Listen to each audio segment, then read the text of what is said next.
Hi book lovers! June is gonna be a real good reading month, I have a feeling, because we have some really anticipated new releases and I thought I would read them all in this video. The first one is Not in Love by Hazelwood. Then we have also Love Rewritten by Lauren Asher. And the third one is a novel love story by Ashley Poston. And I think the only book I kind of know what it's gonna be about is the one by Lauren Asher. At least I know the trope. I have absolutely no idea what the plot is gonna be for a novel love story, but we're gonna get to that once we're there. I think it's the last new release. The first one that is already out is Not in Love by Hazelwood, and we're going to start with this one. I also went in here quite blindly, but I already started and I'm on page 73, so I feel confident to tell you guys what this is going to be about. So we have Rue and Eli, I hope I'm saying his name right, and they both matched on an app to hook up, but the night didn't go as planned, so they actually didn't hook up. But the next day, Rue finds out that the startup she works at has like not a new ownership. I don't really understand the legal terms here. They have like an investment in the startup. It's not really a takeover, but the guys still go into the company and like make changes and that sort of stuff. One of them is actually Eli, the guy from last night. And although they had like a really cute moment, the moment Rue understands that and take it away from the founder, which is Florence and also a close friend to Rue, she's like, nah, I hate what you're doing, lose my number. So I feel like it's gonna be like a little bit workplace, enemies to lovers or rivals to lovers romance. Ellie Hazelwood made some changes with this one. It's obviously still in like STEM, so the startup she works at is like food technology, but we have dual POV in here. But the weird thing is that when we're in Rue's POV, it's in first person, but Ellie's POV is all of a sudden in third person, and I feel like that always takes me a little bit to like switch. And I'm gonna read to you guys the note that Ellie gave to us readers at the very beginning because it kind of scared me a little. And that is, dear readers, I just wanted to drop a quick note to let you know that Not in Love is tonally a little different from the works I've published in the past. Rue and Eli have dealt with and still deal with the fallout from issues such as grief, food insecurity, and child neglect. They are eager to make a connection but are not sure how to get about it except through a physical relationship. The result is, I think, less of a rom-com and more of an erotic romance. And I was like, what? So it kind of scared me a little that this is gonna be different. I don't feel it so far, but I've also only read like the first few chapters. But I'm very intrigued. Like, I feel like she tried to really switch it up. And also, I feel like that will make probably some people happy. The girl in here is tall. I truly never cared that her characters were all small and the guys were big. But I know that she got a lot of critique for that and just wanted to let you guys know.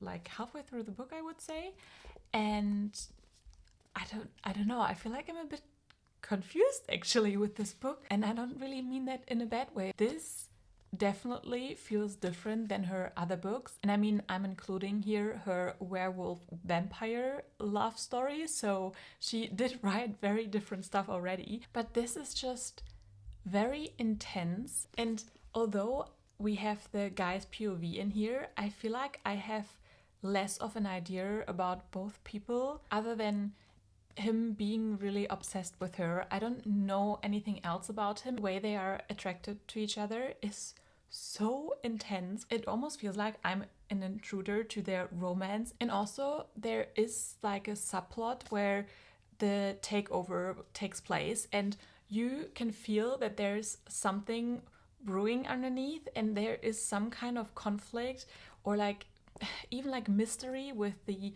owner of the startup. It's just really small comments that make you go like, ooh, what's going on here? But it never really goes deep into it, but you really want to find out what is happening. You can see that I started tapping this, and when do I ever tap my books? But I think also why this probably feels different to her other rom-coms is that her writing always came from like the fan fiction area, and that is nothing bad. I really enjoyed that. It was very quick and easy to read and just like hooked you immediately. And I think that her writing in this book is a lot more elevated and sophisticated, and I wouldn't say that this book is better or worse because of that. It's just different.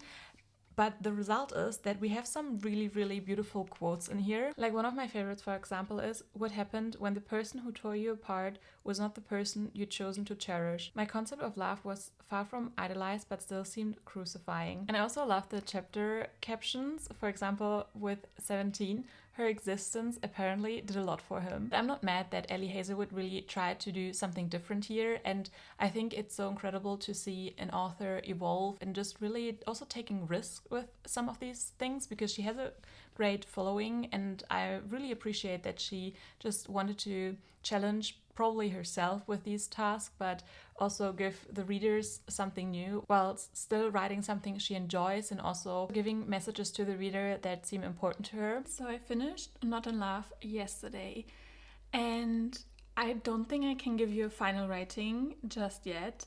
It will be probably between like a 3 and a 4 star, and I am just as confused as in my last update. Like, it had good elements in here, and as I said, I really liked the writing, but at the same time I did maybe miss a bit of the fun Ellie Hazelwood has in her usual writing. And I think just how intense, especially Ellie, described his feelings towards Rue was just a bit much to me, to be honest. I don't really like it when it's very outbalanced. Like, in general, I prefer relationships that are very on eye level, and I do understand why it couldn't be exactly that way with this story and where it goes, because Rue, I don't know if I told you that, but Rue struggles a lot with social anxiety and just social situations and other people in general. Let's just say I wouldn't say it was like puzzle pieces getting together, and I think that Ellie kind of almost deserved better, because he was so good with her, so open, and just knew her so well, and Rue was like a scared cat.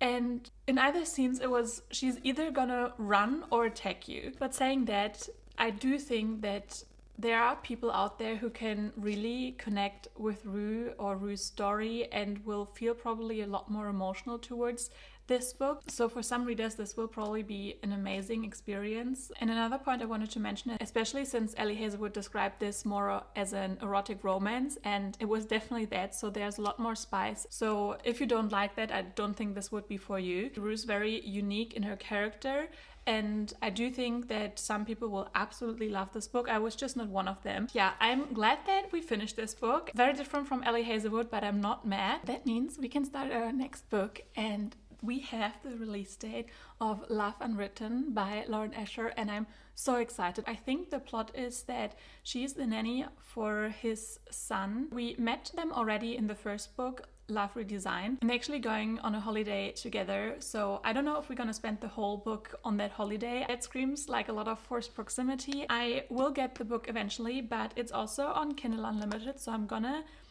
go and download that now, and we're downloading it. I'm gonna read the dedication because I feel like Lauren Asher always has the best. To those who seem themselves as broken, I hope you find someone who admires your scars for what they are, a sign of your struggle and the statement to your strength. This is so beautiful. Already off to a good start, guys. I'm about 30% in. I feel like right when you start the book, you feel that the tone is a lot different, and not totally different to Lauren Asher, because I feel like she always has some books in her series that are overall like very happy and bubbly. All of them, I think, they do have more hard-hitting topics, but sometimes it's more of like the background story to someone, why they are the way they are, and sometimes she uses that as the actual, I would say, like plot device, and therefore the overall tone becomes a lot more darker or sad. And I love that actually her books vary so heavily. In Love Unwritten, I feel like right from the start you can just feel that this one is a more emotional one. We have Raphael, the main guy, who struggles a lot with his relationship with his son, because, and I find that so sad, his son got diagnosed, I don't know the term right now, but with a visual condition that where they already know that he will lose his vision probably in his 20s, and he's already struggling with his eyesight, and it's just very hard how it affected his son, his dad, but also their relationship. There's a lot of tension, and Ellie has been the nanny for several months now, and she kind of wants to help the guys to just have a bit more fun and just get back to their normal state. Ellie and Raphael are so broken already in the beginning, and I just can't wait for their story and their healing process, and they're just about to go on that holiday. But I actually like that we didn't start the book there, because you see more of their usual dynamics beforehand, and this is also a lot more hate to love. I don't know, like this setup is just so great. Both main characters have so much potential to grow, and of course you see already like that they're still attracted to each other, and like they want to know more about the other person, but they've been both burned so heavily in the past that opening up to someone new almost seems like something they could never do again. I truly feel like both have valid reasons, and you just know that this will be so much more of a slow burn. So whoever really enjoys a slow burn, I think would really like that. I mean, I really liked everything so far about the story, and I especially like that now we're going on that holiday trip, and I can't wait to have that like backdrop, to have like a bit more of a fun and lighter atmosphere where they hopefully can get to know each other better. I'm 65% into Love Rewritten, but I actually want to say nothing about the book right now because I feel pretty much the same. I am really enjoying it. It's definitely a slow burn. Why I put the camera on and why I wanted to talk to you guys is that we had glimpses of the person who will be the third book about. At least I'm pretty sure. And I can't wait for that. And that's just something Lauren Escher always does so well, to give us little glimpses of the other characters and get us excited as well. And I think, like the way it is put here, that it will be along the lines of like a fake engagement and maybe even marriage of convenience. And guys, you know that is my favorite trope. I just needed to tell you guys. So I finished Love Rewritten this morning. And I feel like I have not too many new thoughts. I would give this probably a 4-star, and I thought about maybe giving it a higher rating. I really, really like this book, but also single dad nanny romances are just not really my thing. And I just read 2 other ones close to this one, and I feel like I'm just done with that trope. Other than that, I really, really like this book, and I think it just shows how incredible Lauren Escher is with having like very emotional books and harder topics, but still make it an enjoyable read. I know that this was a longer book, but to me personally, it didn't feel like that at all because the pacing was so good. If the book would have been shorter, the story would have felt rushed. It's definitely slow burn, and also the spice is less in this book. I think if Single Dad is not one of your absolute favorites, you might not really enjoy this book because it does focus a lot on that relationship. And I think what this makes it unique to the ones that I at least read is that the dad doesn't really have this exceptional, amazing relationship with his son because of the eye condition, and that the dad just struggles with a lot of other things. Like he's very broken. He just went through a lot, and I like that we got to see that and how you can fix things and heal and teach that to your kid as well. I think that it was so incredible because in most single dad romances, the dad is always like the best dad. And I'm not saying that Raphael is not a great dad, but I think it is so realistic that you struggle a lot as a parent and you're not always sure whether or not you're doing the right thing, and that you just do make mistakes on the way. And I appreciated Lauren Escher really showing that. And maybe if I had read it at another time, I would rate it higher. I mean, a 4-star is still such a good book. I just think that I always expect Lauren Escher's books to be a 5-star. I think one of the best things about this book was probably the tease about the third book, and it was confirmed like what couple it will be and kind of what trope, like the fake engagement. I am so excited for that one, and I already know that that will be my favorite book of that series. Now that I finished this book, I can go to our final book in this video, which is Ashley Poston's a novel love story. I think that's what it's called. I have no idea what's it about. I actually ordered it a few days ago into the store, so we're gonna pick it up now, and I'm excited to get to that one. I got a novel love story by Ashley Poston, and I think I always say Polston, but she doesn't have an L in her surname, and I have absolutely no idea what this is about. I assume that this will have like magical realism because her other 2 books have the same element. I read the 7-Year Slip. I absolutely loved it, and I loved the whole tension that came from the magical realism element that she added. It was fantastic. So I assume this will be similar. Ooh, so this is like the main character, Elsie. She jumps into one of her romance books, and it's from one of her favorite authors, but it is her last book that isn't finished yet. So she is kind of in this town from that book and to kind of like write the story or find the happily ever after. And there's a character she can't place who is grumpy but sexy. I love the dedication. To the author of my favorite book, I wish I could have met you, but I hope my books find your books on the shelves, and I hope they're friends. That is so cute. Ooh, so we have here the books by the author that I think the main girl is gonna jump into.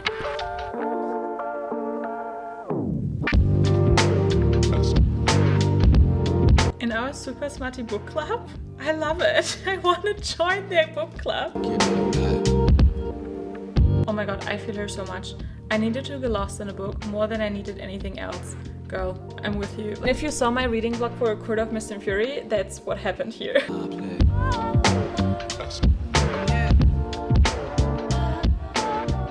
about to go to the gym, that's why I have my gym gear on. But before, I wanted to give you a quick update for a love novel. No, a novel love story. I'm on chapter 16, which is on page almost 150. So I'm not quite halfway through the book yet, but I think I have my first thoughts. And it feels weird because I feel like we're quite far into the book, but not really far into the story.